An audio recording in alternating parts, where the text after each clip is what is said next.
Olá, boa tarde, eu sou Solange Borges, está no ar o São Paulo Comunica, da Secretaria Municipal do Desenvolvimento, Trabalho e Empreendedorismo. Todas as segundas-feiras, ao vivo, a partir das 2 horas da tarde, o São Paulo Comunica é transmitido pela Rede São Paulo Saudável, para todas as unidades básicas de saúde e também para o Centro de Apoio ao Trabalho da capital, os CATs, que recebem o nosso material depois que esse programa vai ao ar. Bom, diferente das gerações passadas, as atuais têm um olhar diferente para o mundo do trabalho. Há uma forte veia empreendedora, que o mercado já tem detectado, e nessa fase da vida, que às vezes muitas pessoas estão aí nos 40 ou nos 50 anos de idade, nem imaginariam que poderiam ter feito um trabalho empreendedor ou investido nisso ao longo da sua carreira. Já temos uma pesquisa de uma entidade internacional que está apontando que no nosso país a faixa etária entre os 25 e os 34 anos foi a que mais apresentou a taxa de empreendedorismo nos últimos 10 anos. Então é um dado bastante significativo, e para falar um pouquinho mais para a gente sobre esse novo universo aí que o mercado já está detectando, a gente convidou o Bruno Caetano, que é superintendente do Sebrae São Paulo. Ele já esteve aqui com a gente numa outra ocasião e vai trazer os conhecimentos dele para você que de repente está querendo empreender, não sabe como. E ele vai trazer muitas dicas para vocês logo mais, para falar um pouquinho sobre o jovem no mundo dos negócios. Se a gente tiver tempo, ele dá dica aí para o público em geral sobre essa temática. Você que está nos acompanhando pode mandar uma pergunta, a ligação é a cobrar. Você pode ligar no 9090 31 29 90 92. Repetindo, 9090, uma ligação a cobrar, 31 29 90 92. Boa tarde, Bruno. Boa tarde, Solange. Boa tarde, amigos da cidade de São Paulo. Uma satisfação enorme voltar aqui a esse programa para falar de um tema que a gente gosta muito, que é o tema do empreendedorismo. Muito bom, Bruno. Obrigada por receber o nosso convite. Você já está há bastante tempo no Sebrae, e a gente gostaria de saber se vocês já notaram essa mudança do perfil de quem busca o serviço. Realmente está chegando aí um público mais jovem buscando o suporte de vocês? Bastante, Solange. A gente sabe que hoje o principal sonho do brasileiro é empreender. É claro que o emprego é importante, vai continuar sendo muito importante para o nosso país. Mas aquele sonho, aquilo que a pessoa mais gostaria de fazer naquele momento é ganhar a vida fazendo o que gosta. E o caminho do empreendedorismo é o caminho que vem a fazer com que essas pessoas atinjam esse sonho. Muita gente tem um hobby e não sabe que aquele hobby pode virar um negócio de sucesso. Alguém que gosta, por exemplo, de cozinhar, aquele hábito, aquele hobby, aquela atividade pode se tornar um negócio lucrativo, mas é claro que para que isso aconteça é preciso se preparar. Não basta só ser bom num determinado ofício para que aquilo lhe garanta um negócio de sucesso.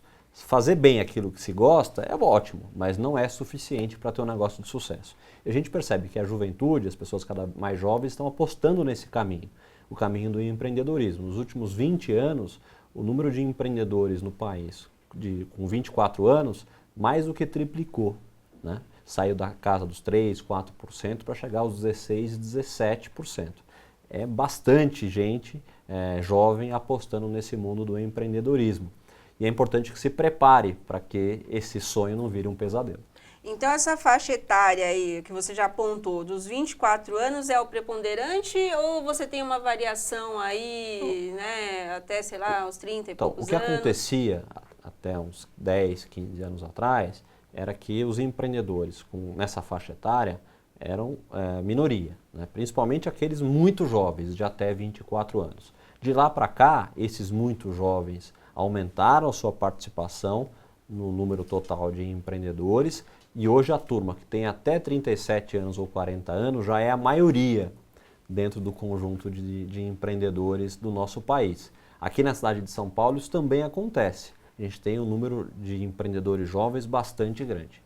E como que o jovem costuma participar, Bruno, desse mundo dos negócios? É uma coisa que eles já chegam com um perfil diferenciado, com alguma informação? Como que vocês têm notado isso? Existem várias possibilidades. Uma possibilidade é o jovem transformar a experiência daquele primeiro emprego numa tentativa de ser patrão, numa empresa.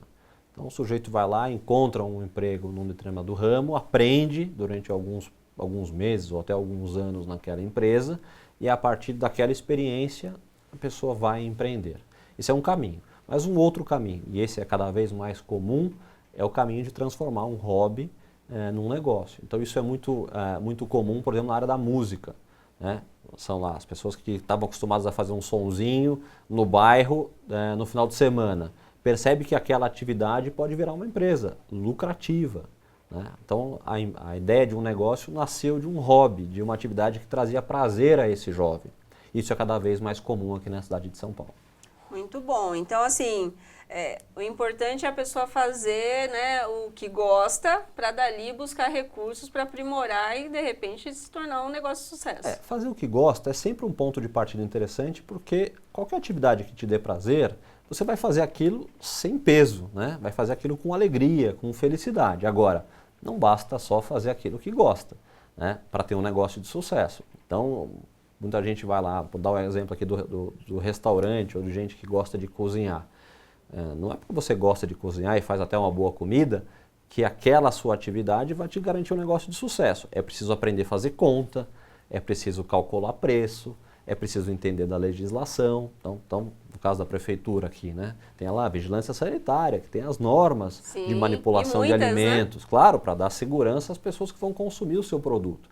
Então não basta só fazer aquilo que te dá prazer, é preciso também se preparar para que aquela atividade prazerosa se torne de verdade um negócio de sucesso. E é para isso que existe o Sebrae. Então você que está nos assistindo aí nas unidades básicas de saúde, tem uma ideia de um negócio, né? Puxa, eu sou bom em tal atividade, será que essa atividade não me renderia um negócio de sucesso? Ainda mais agora que o desemprego cresce, está mais difícil arrumar um emprego, será que não dá para transformar essa atividade numa atividade que te dê renda? É claro que dá. Então fica o convite para você que está nos assistindo de procurar uma das nossas unidades do Sebrae. Os nossos serviços são gratuitos, especialmente para quem está começando, e a gente tem toda a condição de ajudar a você que quer abrir um negócio. Então a gente vai lá montar um plano de negócio, que é estudar com você se aquela sua né? É a origem, é o ponto de partida. Nós vamos estudar junto aquela sua ideia, para ver se aquela sua ideia tem viabilidade, se aquilo de fato tem condição de ir para frente. Então a gente vai analisar junto como é que é essa ideia, se aquilo que você quer vender, aquele produto ou aquele serviço, tem gente disposta a comprar? Como é que está o mercado daquela atividade que você quer desenvolver na região onde você pretende montar o seu negócio? Será que é uma região saturada daquele serviço ou daquele produto, né, daquele número, daquelas empresas que vendem aquele produto? Se for saturada, você vai ter dificuldade de competir. Então, talvez não seja uma boa. Mas, de repente, você encontra que num bairro vizinho está faltando aquele tipo de produto, aquele serviço. E até mudar de ideia. Chega nesse ponto? Chega a mudar de ideia. E isso não é ruim, Solange, porque a pior ideia é aquela ideia que você tira do papel sem segurança, porque aquela ideia vai virar uma dor de cabeça. Porque muitas vezes para investir, para tirar aquela ideia do papel, você vai pegar um empréstimo, vai se endividar, e se aquela sua ideia não der certo, não vingar, vai te trazer problemas. Então não tem mal nenhum você chegar à conclusão, depois de estudar um pouquinho aquela sua ideia, de que aquela ideia não é viável. Que bom que você chegou à conclusão antes de investir, porque aí você poupou não recurso. Vai se endividar, não vai se endividar para um negócio que provavelmente não iria dar certo. Tá certo, Bruno. Em relação a nossas instituições de ensino, né? Pensando na educação, já que a gente está focando aí num público mais jovem, você nota já que as nossas instituições, seja na formação escolar ou mesmo em nível universitário, tem já um direcionamento para o empreendedorismo? Você já está incluindo na grade essas discussões, essas temáticas? Ainda muito pouco, Solange. A gente acha que essa discussão deveria ser ampliada, né? A gente tem um programa no Sebrae que se chama Jovens Empreendedores Primeiros Passos, onde a gente leva o ensino do empreendedorismo para alunos de 7 anos de idade, até a universidade. E é claro que conforme o aluno vai amadurecendo no fluxo do colégio, da escola, o programa do Sebrae vai ficando mais complexo. Eu quero dizer o seguinte, eu não vou ensinar uma criança de 7 anos que está aprendendo a escrever, a fazer conta, a fazer fluxo de caixa, né? Mas naquela criança de 7 anos já é possível despertar nela o que a gente chama de comportamento empreendedor. Por exemplo, trabalhar em equipe, delegar tarefas, fazer o mínimo de um planejamento. Então, dar um exemplo aqui de uma oficina que a gente faz nesse programa. A gente ensina os alunos de 7 anos a plantarem uma horta na sala de aula. Primeiro, isso vai dar a percepção de que para colher, você tem que plantar. Sim, já né? põe ali uma Você sementinha usando a sua figura de linguagem. É claro, e denota, portanto, o primeiro contato que essa criança vai ter com o planejamento. Porque se ela não plantar, se ela não cultivar aquela planta, ela não vai poder colher nada. Depois a gente mostra para aquela criança que ao colher aquele fruto, dependendo do que foi plantado, se você quiser vender aquele fruto sem nenhum tipo de processamento, tem um valor. Agora, se você põe uma embalagem, se você trabalha em cima daquela colheita, fica um produto mais atrativo. Então, são coisas que podem parecer simples, mas que a criança não vai esquecer jamais. Com certeza. E mesmo que ela nunca venha a empreender, ou seja, se ela nunca vier a ter uma empresa, se ela nunca se tornar uma empreendedora com CNPJ, não tem problema, porque aquela atitude empreendedora ela vai levar para o resto da vida dela. Mesmo se ela for funcionária, se ela nunca tiver uma empresa, aquele comportamento empreendedor é sempre muito bem-vindo em qualquer atividade humana. Então o que a gente acredita, que esse programa deveria ser ampliado, né? Para as escolas públicas, para as escolas privadas, para as universidades, para que os alunos, quando formados, tenham a opção do emprego, que está sempre dado, mas também a opção de abrir uma empresa com uma formação um pouco melhor do que a gente vem recebendo hoje. Muito bom. A gente já entrevistou aqui, não faz muito tempo, a Abel Pesce, você deve, né, conhecer, né? Exatamente. Ela tem aí um vasto currículo, né? Acho que não tem ainda 30 anos, né? Está ali na casa dos 27 anos. E a gente vê, né, essa coisa mesmo daquele desejo de arriscar, né, que o jovem tem, né? Ela tem, assim, as pessoas podem procurar na internet, que é muito fácil encontrar a vida da Abel, e ela é muito acessível, inclusive, né, participou aqui do nosso programa. Essa questão do jovem, né, se arriscar sem medo e muitas vezes entrar nesse meio empreendedor, você acha que a gente tem como preparar o jovem? Lógico que o Sebrae está aqui para isso, mas às vezes ele também tem aquela questão da frustração, né? Tem uma ansiedade em já colocar em prática. A gente tem como fazer com que você não perca esse jovem aí pelo meio do caminho, de repente com uma ideia interessante ou com um projeto bom? O que a gente precisa fazer é trabalhar melhor o psicológico desse jovem. No Brasil, a ideia do fracasso num negócio tem um conceito negativo muito grande. Quando a gente olha para outros países, vou dar o exemplo dos Estados Unidos, o fracasso é trabalhado de uma maneira mais suave, mais tranquila. Até porque não dá certo, uma empresa não dá certo, faz parte, né? Não existe empreendimento 100% seguro. Você pode tomar todas as precauções, fazer o melhor estudo, mas aquele negócio, por alguma razão, pode não dar certo. Até porque o mercado muda rapidamente, então você abate uma crise, você pode ter planejado tudo, mas o consumidor sumiu, o teu consumidor perdeu o emprego, o dinheiro está curto, né? É difícil prever essas coisas. Então faz parte de qualquer atividade empreendedora o risco. O que a gente precisa trabalhar melhor no Brasil, especialmente com o jovem, é transformar esse risco numa nova oportunidade, para que ele aprenda com esse fracasso, com esse insucesso, e aquilo sirva de lição para um novo negócio. Você pegar a história de muitos empreendedores americanos, você vai ver que muitos erraram 1, 2, 3, 4 vezes até emplacarem uma empresa que trouxe a esse empreendedor muito recurso, muito sucesso, muito dinheiro e muita felicidade.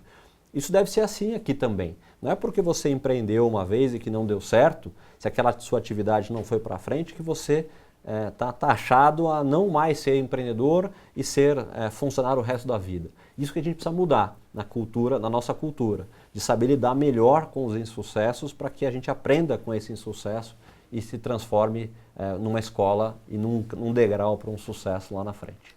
É legal. Coincidentemente, quando a Abel participou do nosso programa, ela também bateu muito nessa tecla da questão da frustração, que os americanos trabalham isso diferente, né? Para os brasileiros ainda é visto como o fim, né? Como se você terminasse a sua vida ali. E tem mais desapego, né? Quando um negócio lá não dá certo, o sujeito fecha a porta e parte para outra. Aqui a gente tem até dificuldade de assumir que não deu certo. Então fica postergando, fica às vezes colocando mais dinheiro naquele negócio, se endividando em cima de uma ideia que não se mostrou viável. Então, nós temos que ter uma relação menos apegada com a empresa e separar melhor a nossa vida pessoal, as nossas questões pessoais da vida da empresa. Né? A empresa não deu certo, a empresa não deu certo, mas você segue a sua vida. Né? Vamos partir para a próxima. Aqui, como a gente mistura muito, um insucesso na vida profissional, às vezes acaba contaminando também a vida pessoal. Sim, isso é muito aí ruim. Tudo vai tudo mal, ruim. né? Então aí aquilo que estava ruim na empresa começa a ficar ruim em casa e depois, na hora que você vai ver, está tudo ruim. Né? Então essa separação, ela tem que ser feita para o bem da sua empresa e para o bem da sua família, para o bem de si próprio. Muito bem.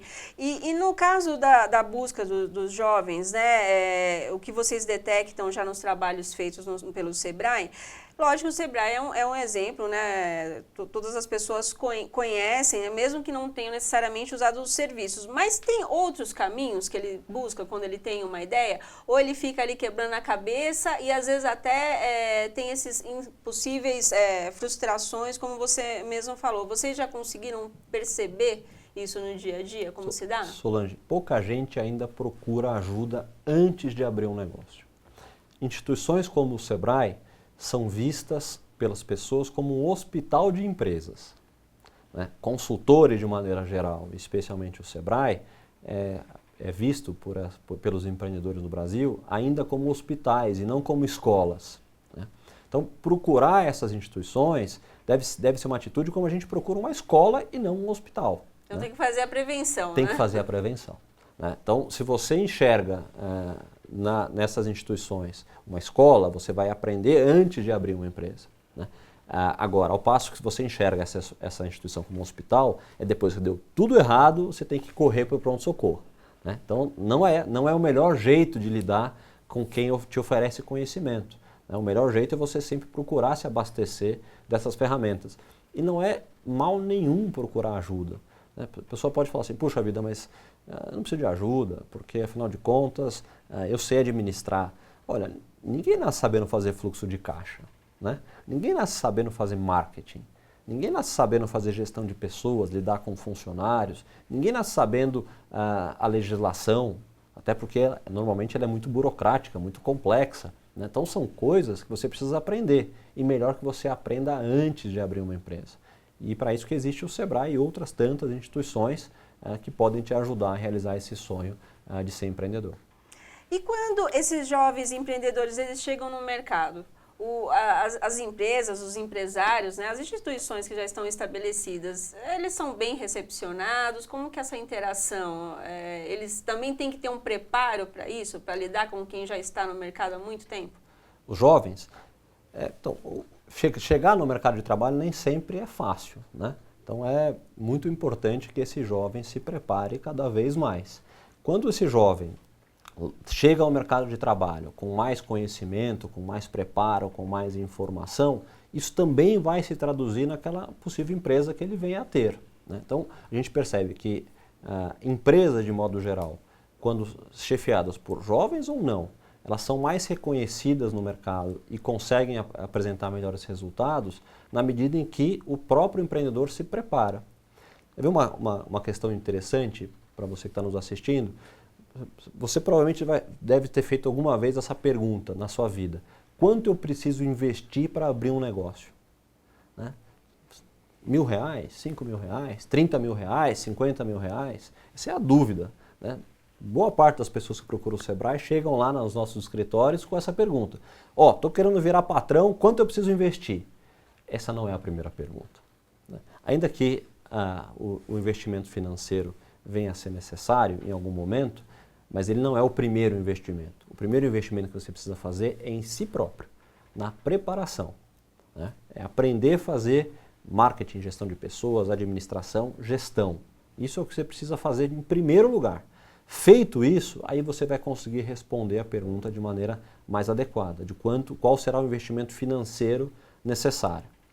Bruno, não sei fazer isso sozinho, né? Não consigo aprender isso sozinho, eu não tive a oportunidade de estudar, ou na escola que eu fiz isso nunca foi ensinado, ou mesmo na universidade, porque é muito comum no Brasil também. Sim, não ter né? toda a estrutura, né? Não é, às vezes o sujeito sai, por exemplo, de uma faculdade de odontologia. e não tem um semestre sequer de gestão empresarial. Só que na hora que ele se forma, muitos vão lá e abrir um consultório. Exatamente. E aí não sabe administrar o consultório. E É aí uma quebra. típica profissão que a pessoa vai lidar diretamente com o negócio, né? Um advogado também, né? Então tem certas profissões que você pode não parecer empreendedor, mas você é também um empreendedor. Um empreendedor da área da saúde, um empreendedor da área do direito e assim por diante. Mesmo para essas pessoas é muito importante se preparar. Quando você não recebe esse conhecimento na escola ou na universidade, a minha dica é para procurar o Sebrae. A gente tem hoje mais de 100 pontos de atendimento espalhados em todo o estado de São Paulo, gente capacitada para te ajudar a entender melhor o mundo dos negócios. E se você não tiver nem tempo de sair da sua casa ou da sua empresa para se preparar melhor, você pode fazer tudo isso pela internet hoje. No site do Sebrae, muito, né? Que é o sebraesp.com.br, a gente tem mais de 50 cursos online. Não paga nada e é tudo de graça e tudo na tela do computador. Então são cursos de 2 horas, 3 horas cada um. Você pode fazer 15 minutos num dia, 20 minutos em outro, chega no sábado e no domingo, tem um pouco mais de tempo, faz meia hora, 1 hora. Enfim, o importante é ir se preparando. Muito bom. Bruno, pegando até o gancho do seu comentário, né, quando você falou que as pessoas pensam primeiro quanto que eu vou investir para abrir um negócio, né? Pensando nesses jovens empreendedores, os pais, né, em casa, ele tem como detectar o talento? Ou até mesmo, né, ser o pai que patrocina, né, a mãe que vai dar aquele primeiro impulso nesses filhos para entrar também por esse caminho? Como que isso tem que se dar em casa? Não só pode detectar, como também pode estimular esse comportamento empreendedor, né? Desde cedo. Assim como na escola, você pode ter aí gincanas, brincadeiras, utilizando aí ferramentas lúdicas para estimular a criançada a desenvolver um comportamento empreendedor. Você que é pai, você que é mãe, também pode fazer isso em casa, estimulando o seu filho ou a sua filha a ter um comportamento empreendedor. Então mostrando, por exemplo, para essa criança que nada cai do céu, né, que tudo que se coloca em casa é porque trabalha, né, dividir tarefas em casa, né, enquanto um irmão faz uma coisa, o outro faz outra e depois se junta para concluir aquela tarefa. Então são coisas pequenas mesmo, até do cotidiano da vida das famílias, que você pode utilizar para estimular essa criançada a ter um comportamento empreendedor. Isso, como eu já falei aqui, vai ser importante para a vida dessa criança sempre, independentemente se essa criança vai um dia ter uma empresa ou não. Esse comportamento você leva para a vida. Muito bom, Bruno. A gente já está chegando aqui no final do nosso primeiro bloco. Eu gostaria que você falasse um pouquinho também, Bruno, das suas palestras, né? Você tem aí uma vasta agenda, né, de atividades. Fica à vontade para convidar o nosso público. Eu sempre faço palestras sobre esse tema do empreendedorismo. Então, quem quiser participar, assistir a uma dessas palestras, pode acessar tanto o site do Sebrae, que é o sebraesp.com.br, para ter o calendário de palestras e cursos do Sebrae, não só que eu ministro, mas também por todos os nossos técnicos e consultores. E também tem aqui o meu blog, que é o brunocaetano.com.br. Lá você pode ter acesso a esse conteúdo dessas palestras e também informações gerais sobre empreendedorismo. Então tá ótimo. Daqui a pouco a gente volta com o Bruno e as dicas dele sobre empreendedorismo para jovens, mas também serve aí para todo mundo que está acompanhando a gente. Até lá!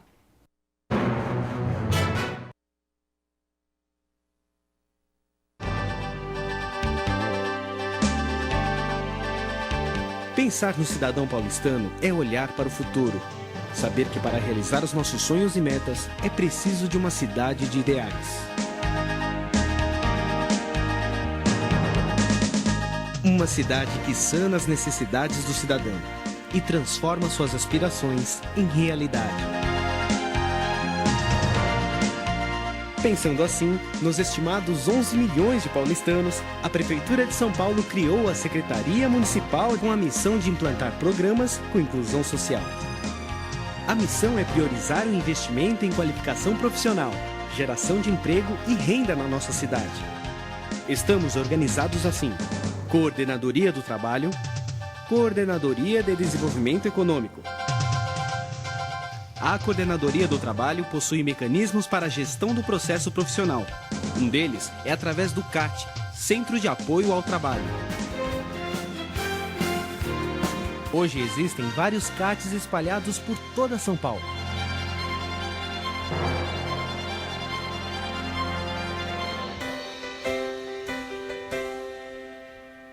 Nos programas de qualificação, a Coordenadoria do Trabalho tem por finalidade ações de promoção da qualificação social e profissional, destinadas aos cidadãos de baixa renda e em situação de vulnerabilidade social.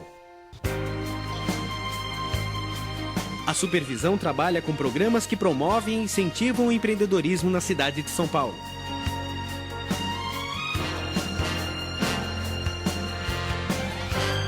A Coordenadoria de Desenvolvimento Econômico viabiliza modelos para financiamento, consolidação e gerenciamento de planos da cidade, além de estabelecer e programar políticas para as atividades econômicas que priorizem a vocação local, bem como a adoção de medidas que representem estímulos e incentivos à iniciativa privada. Mais que um objetivo, é a vontade de uma cidade unindo cada cidadão paulistano.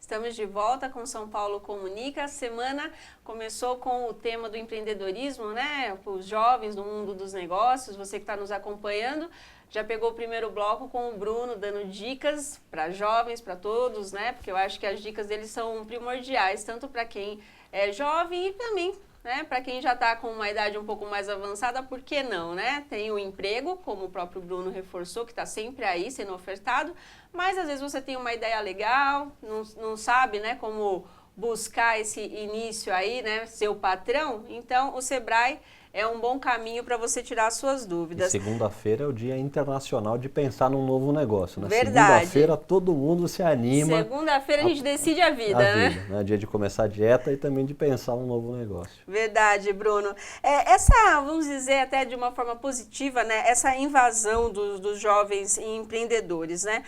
Você já contou um pouco para a gente como o Sebrae tem atuado, mas vocês têm monitorado isso como, né? E se tem programas em específicos para os jovens, né? Talvez eles até precisem de um tratamento diferenciado aí, como você já mencionou de alguma maneira. Sim, a gente monitora isso de perto e temos programas específicos para você que é jovem e que procura o Sebrae.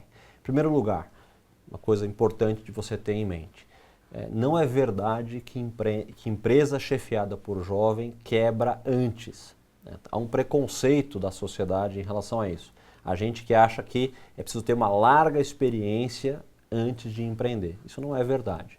Quando a gente monitora as empresas chefiadas por jovens ou por pessoas de mais idade, a gente não observa diferença nas taxas de mortalidade dessas empresas. Ou seja, o que faz diferença para uma empresa ir para frente ou não é a idade do empreendedor, mas é o preparo desse empreendedor e a sua capacidade de tocar um negócio adiante. Então, dito isso, a gente passa para ter os programas específicos para os jovens nas áreas onde os jovens estão querendo atuar.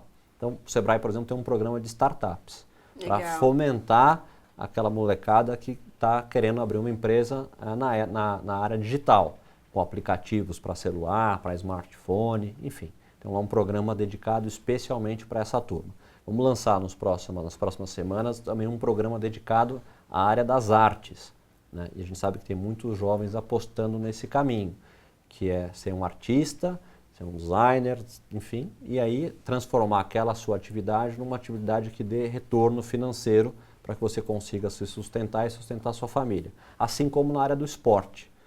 Tem muita gente que pratica esporte e, às vezes até de maneira profissional, séria, mas não enxerga aquela atividade como um negócio possível, né? Então, uma pessoa, por exemplo, que se forma em educação física, ela pode atuar no mercado da área do esporte, montando a sua empresa, montando treinamentos, enfim. E a gente ensina a esse profissional como é que transforma essa habilidade num negócio de sucesso. Então tem esses programas voltados também para o jovem. Muito bom. Foi até interessante você falar dessa questão das startups, Bruno, que na semana passada saiu uma pesquisa colocando a cidade de São Paulo como a principal da América Latina para esses tipos de investimento. São Paulo ainda continua com essa força para você iniciar? É ainda um polo dos novos negócios? Claro que sim, né? Por que São Paulo continua sendo uma grande cidade, uma cidade de oportunidades?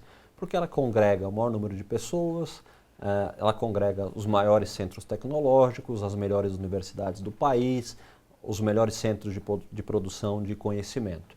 Então, quando você junta tudo isso, né, um mercado consumidor grande e com centro de pesquisa e produção de conhecimento de excelência, como a gente tem aqui na cidade de São Paulo, né, grandes universidades como a USP, a gente sempre vai ter aqui um bom caldo para o crescimento de empresa, né? Vai ser sempre um local onde se você plantar uma boa semente, aqui a tua empresa vai adiante. Então São Paulo segue sendo a melhor cidade da América do Sul para quem quer abrir uma empresa, especialmente essas empresas de pegada mais jovem, as chamadas startups, essas que têm base tecnológica, capacidade de escalar, né, de vender os seus produtos e serviços para muita gente, que esse é o conceito da startup.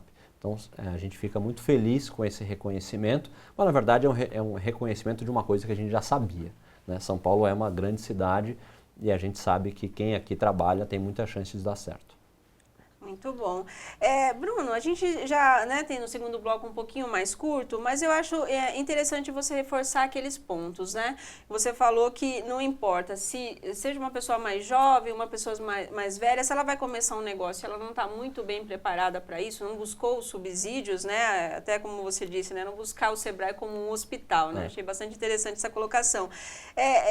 Quais são as dicas mesmo primordial para esses jovens que de repente estão nos acompanhando, saber por onde tem que trilhar para conseguir começar uma empresa de uma forma correta, porque você também mencionou que muitos até ficam no mercado informal ou por desconhecimento ou por achar que está acertando de alguma maneira, né? E a gente também tem o MEI, né, que é a Secretaria do Trabalho, junto com os CATs, né, que não só oferece trabalho, mas também tem o microempreendedor individual. Gostaria que você falasse um pouquinho sobre isso. Eu queria dar uma dica exatamente para esse público do MEI, né, que é a microempresa individual. Essa hoje é a maneira mais fácil de realizar o sonho de ser patrão, ser dono do próprio negócio. Então, quem pode ser MEI?